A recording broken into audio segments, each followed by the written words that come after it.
In 2024, with an estimated net worth of $10.2 billion and ranked among the top 100 in the world, let's explore the life story of Steve Jobs. 1. Introduction. Wealth and influence. Visual.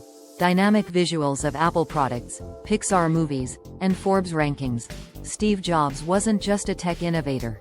He was one of the most influential individuals in modern history. At the time of his passing in 2011, Jobs had an estimated net worth of $10.2 billion USD, ranking him among the wealthiest individuals globally. Interestingly, his fortune didn't primarily come from Apple, the company he co-founded, but from Pixar and Disney.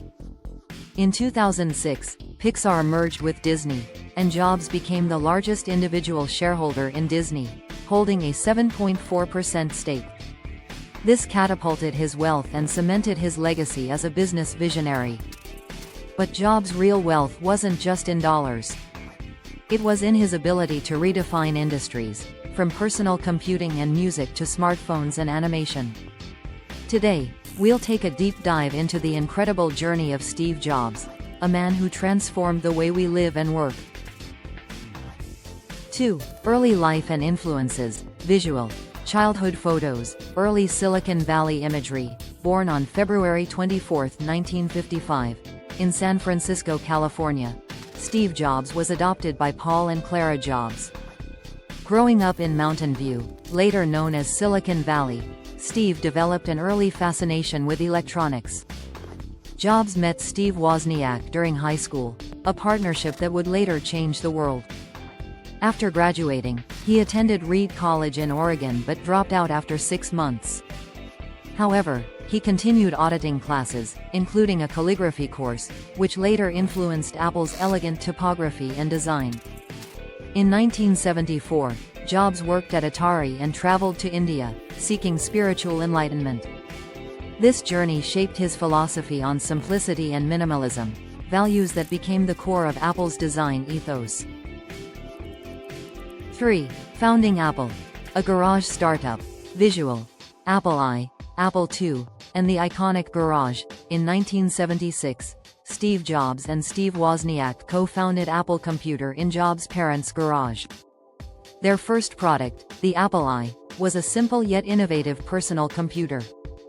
The Apple II, launched in 1977, became a massive success and helped establish Apple as a major player in the tech industry. Jobs' insistence on aesthetics and user-friendly interfaces set Apple apart from competitors. By the early 1980s, Apple was thriving, and Jobs spearheaded the development of the Macintosh, which debuted in 1984. The Mac was revolutionary, a user-friendly computer with a graphical interface, designed for everyday people. 4. Challenges and departure from Apple. Visual. 1984 Macintosh launch. Jobs clashes with John Sculley. Despite Apple's success, Jobs faced challenges. His intense management style and clashes with then-CEO John Sculley led to a power struggle. In 1985, Jobs was forced out of the company he co-founded. For many, this would have been the end of the story, but for Jobs, it was a new beginning. Reflecting on this period, he later said, "Getting fired from Apple was the best thing that could have ever happened to me. It freed me to enter one of the most creative periods of my life." 5. Next and Pixar. Reinvention. Visual. Next logo. Pixar's Toy Story. After leaving Apple, Jobs founded Next in 1985, focusing on high-end workstations. Although Next didn't achieve commercial success, its software became the foundation for Apple's macOS. In 1986, Jobs acquired Pixar for $10 million. Under his leadership, Pixar produced the first-ever fully computer-animated film, Toy Story, in 1995. The movie was a massive success, earning critical acclaim and box office success. Pixar became a leader in animation, and its merger with Disney in 2006 made Jobs a billionaire. 6. The return to Apple. A renaissance. Visual. Jobs unveiling the iMac, iPod, iPhone, and iPad. In 1997, Apple acquired Next, bringing Jobs back to the company he co-founded.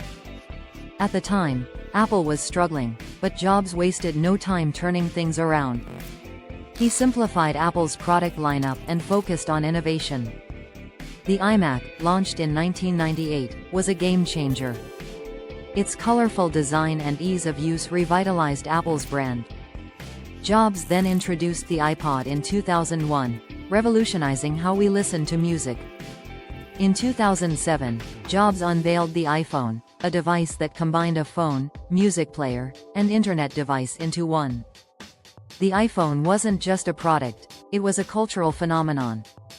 By 2010, the iPad had opened a new era of portable computing. Each of these products showcased Jobs' commitment to combining technology with simplicity and elegance. 7. Health struggles and legacy, visual. Jobs at keynotes, family moments, and tributes. Behind the scenes, Jobs faced health challenges. Diagnosed with a rare form of pancreatic cancer in 2004, he continued to work tirelessly, often appearing at product launches despite his declining health. In August 2011, Jobs stepped down as Apple's CEO, entrusting the company to Tim Cook. On October 5, 2011, Steve Jobs passed away at the age of 56. His death was met with tributes from around the world, reflecting the profound impact he had on technology and culture. 8. Conclusion. A lasting legacy, visual. A montage of Apple products, Pixar movies, and Jobs quotes. Steve Jobs' legacy lives on in the devices we use and the way we interact with technology. He didn't just create products, he created experiences. From the Macintosh to the iPhone, his innovations continue to shape our lives. As Jobs once said, the people who are crazy enough to think they can change the world are the ones who do. Steve Jobs was one of those people, and his impact will be felt for generations to come.